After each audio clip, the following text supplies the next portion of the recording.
is that it confirms what Miss Brown has indicated her feelings were immediately after the incident. She immediately indicated that she felt she had been targeted. She immediately indicated that she felt she had been profiled. She also was obviously, tragically, emotionally distraught. So distraught that she couldn't get through the 911 call.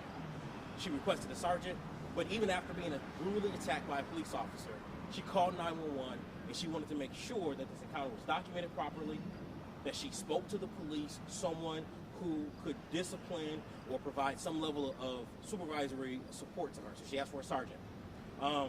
In the press release was out the other day, you know the name of the sergeant, Sergeant Gibson. Miss Brown is still very upset about the fact that she was promised a copy of her police report the night of the incident or the early morning hours of the incident. She still hasn't received it. Most of you also know that my office issued a request to the leaders of the Chicago Police Department, to the leaders of COPA, to the Internal Affairs Department of the Chicago Police Department, as well as Mayor Lori Lightfoot's office on Saturday, September 11th, and I requested by the close of business that we were provided with the name of the officer, all police reports related to this incident, all body-worn cameras footage, as well as the 911 audio recording. So, sadly, even though the mayor has indicated repeatedly that she's concerned with transparency as it relates to victims of alleged misconduct, even though last Monday, when the mayor first was asked about this this video that she saw, said she was disturbed by that. We've only received the perfunctory automatic responses to our FOIA requests. No one from the city of Chicago has reached out to my office regarding any of these issues. So that's caused us to do our own investigation. So I'm going to name the officer who perpetrated this police misconduct and violence upon Ms. Brown. His name is Officer Bruce Diker, or Dicker. I don't know exactly the pronunciation. If you notice from the audio of the 911 call, Ms. Brown said his name was Dicker. So his name is actually Bruce Diker, D-Y-K-E-R. His star number is 19236. Again, Bruce Diker, star number 19236. So why is it important that we name him? It's important that we name him because this is an individual who is repeatedly, throughout his service on the police department, has been not only accused of officer misconduct, but those allegations, not all, but some of them have been sustained. And they have been serious allegations of misconduct. One with a Mr. Gomez, who I believe CBS 2 previously reported on. Mr. Gomez accused Officer Diker of racially profiling him. He is a Latino gentleman. He's a scrap iron worker. He was hauling tools related to his business. Officer Diker pulled him over and said he had weapons in his vehicle. He was held for about 5 hours at the police lockup. After state's attorneys got an opportunity to review that, they immediately dismissed that case. Not only that, but the citizens of Chicago, through the city, paid Mr. Gomez $15,000. And then, about a month later, Officer Diker stopped Mr. Gomez again, profiling him again, much to Mr. Gomez's chagrin, as you can imagine. Mr. Gomez went as far as to say, "Why would you stop me again? A month after this incident occurred. You know who I am." Further, Officer Diker has a current case pending against him, at least one, in federal court for use of excessive force. That is case number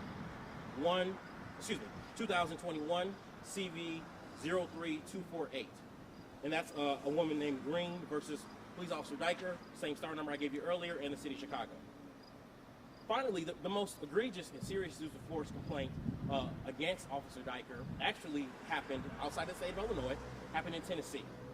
This happened back in November, on November 29th of 2008. Complaint was registered with the then IPRA regarding a domestic incident involving an off-duty police officer, Officer Diker, who in New Tazewell, Tennessee, it was alleged that he displayed his weapon at a victim, failed to follow lawful orders by the police department in New Tazewell, Tennessee, and these allegations were sustained against him. He was arrested in Tennessee. He was suspended for 20 days. Why do I bring up Officer Diker's past?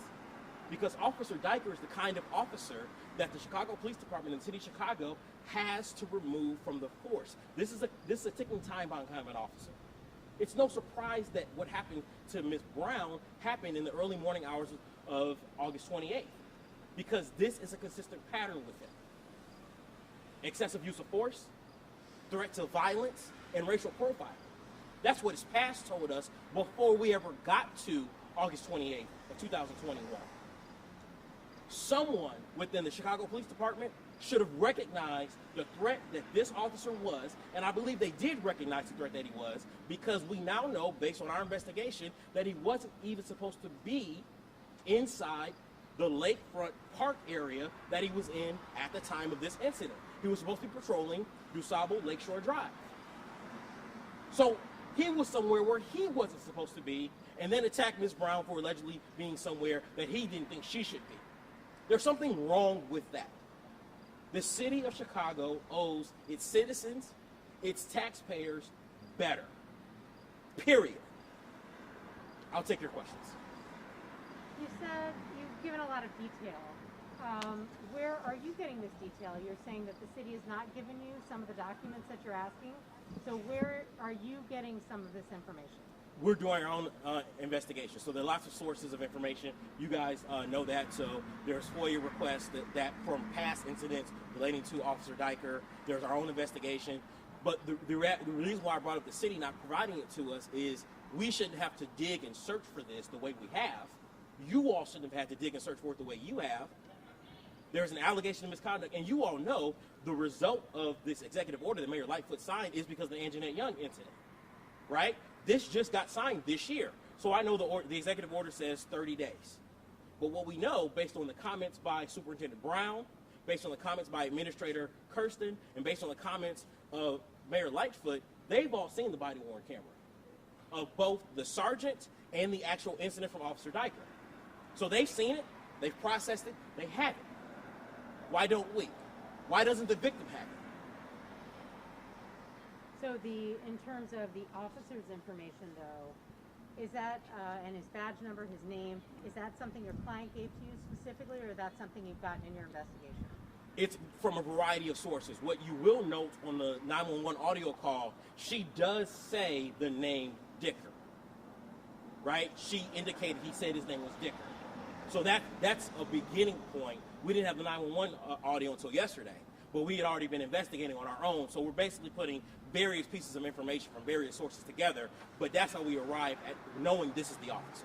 Well, and I'm just trying to drill down on that because obviously I'm going to be very careful, and no one has been charged, no officer has been charged, no officer has been publicly named. So before I name someone, I need to know where that information came from. So you're saying that you did a private investigation. I respect that, but did you specifically get this information from your client, or did you get this from other public records? So respectfully, and I know you understand this, what me and my client talk about is protected by the attorney-client privilege. So you know that. So, but what I will say is this. Everything I provided you is publicly available information. It just took us a while to get it, and to put it all together. The connection to August 28th. Say that again? The connection to August 28th and Officer Diker. The connection. Is that public record? I don't think I understand that question. The connection to Officer Diker and the interaction with your client on August 28th, is that public record? Yes, because of the 911 audio. So what I'm saying is, she specifically in the 911 audio identifies him by name. Careful, you gotta be. I know. Okay. Okay, yeah, she does say the name, but she doesn't have the star number, she doesn't have his first name, you know. Okay. Right, and I understand, obviously, I understand your responsibility to report responsibly. I can tell you with all confidence, this is the officer who attacked her. What do you expect from the city and COPO right now? I mean, you're still waiting. You said you put that request in September 11th. You're still waiting for them to give you this information that you want, right? Yes. Body cam and all that stuff. Absolutely. Did you expect to have that by now? I think the right thing to do would have been to provide it to Ms. Brown as the victim. Everything. The body-worn cameras, the 911 audio, and all police reports relating to this incident. I understand that COPA says it's an ongoing investigation. However, you all know that that has been used in the past as a shield to information, to victims and to the press, repeatedly throughout COPA's history, before that, throughout IPRA's history. So if the public officials can publicly comment on what they've seen and what we all witnessed in the videos that we released, what would be the justification? And I think these are the questions that they should be asked. What would be the justification for not providing Ms. Brown with body-worn camera footage that she's depicted on? That we know is available via FOIA, so we've also filed FOIA requests. But what would be the justification for not providing that? And I think back to your question, Leah, that would actually drive home the point of whether or not it was Officer Diker or not. If the information that should have been released publicly, and certainly to Ms. Brown, had been released by the city. I definitely understand the quandary you're in as it relates to your journalistic ethics, which certainly we respect. But we're not causing the problem, is really the bottom line. And actually, while you're on that point, just to clarify, because other FOIAs have been rejected to get this body-worn camera, did you or your client request that this video not be released? Absolutely not.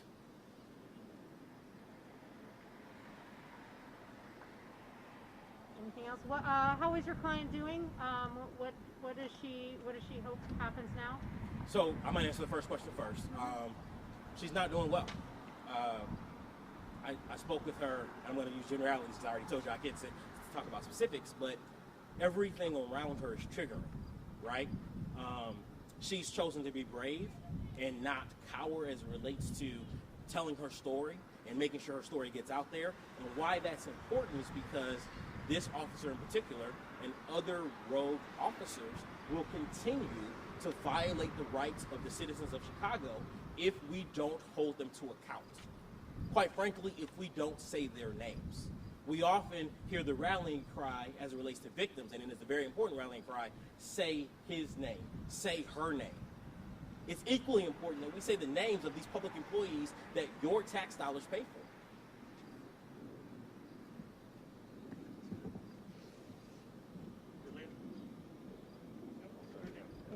Thank you, guys. Yeah, actually, and if you just would stay there for 1 second, Yep. just for a few follow-up details. Okay, so we've got the store name and all that. Where are we actually with the litigation? You're still. No litigation was filed at this point. So you have not filed. This is still. We're coming up on 3 weeks as of September 18th. So we're still very early, and quite frankly, because we don't have access to the body-worn camera footage of Officer Diker as an example, we don't want to jump the gun as it relates to filing litigation. So there's been no litigation filed. So the only thing that's been filed is a complaint with COPA. Right. So there's an active. So I will say the COPA complaint and the Internal Affairs Division complaint were both open in their own right once the city officials got wind of this incident going viral, quite frankly. So those complaints were open as early as later in the day on Saturday, August 28th. But now that's being used as a shield to not give us information, which is unfortunate. They have to get the video to you by October 11th?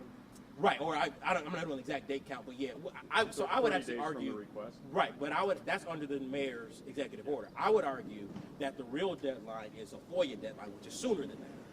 And when did you FOIA? All of the same day, all on September 11th, last Saturday.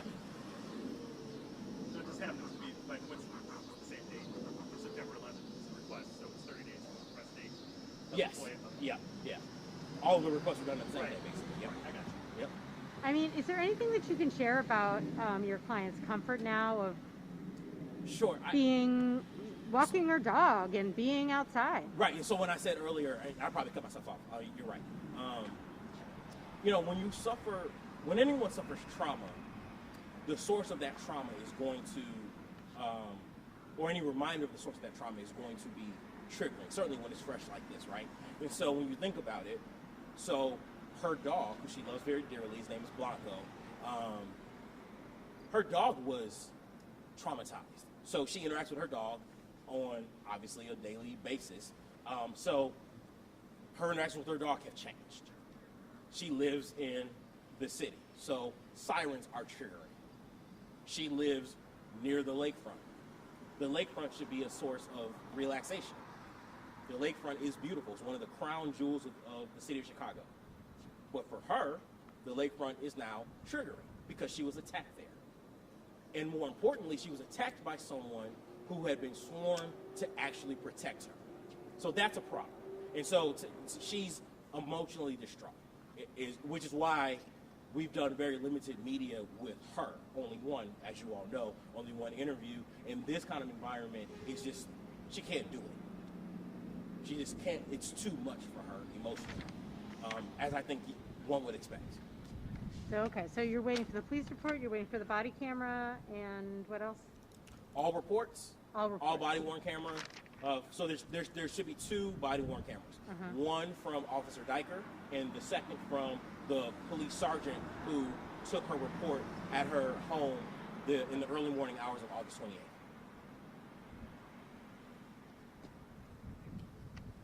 Got it. Thank you very much. Thank you guys, I appreciate it. Thank you, sir. Thank you. I would normally, as you guys know, shake your hands.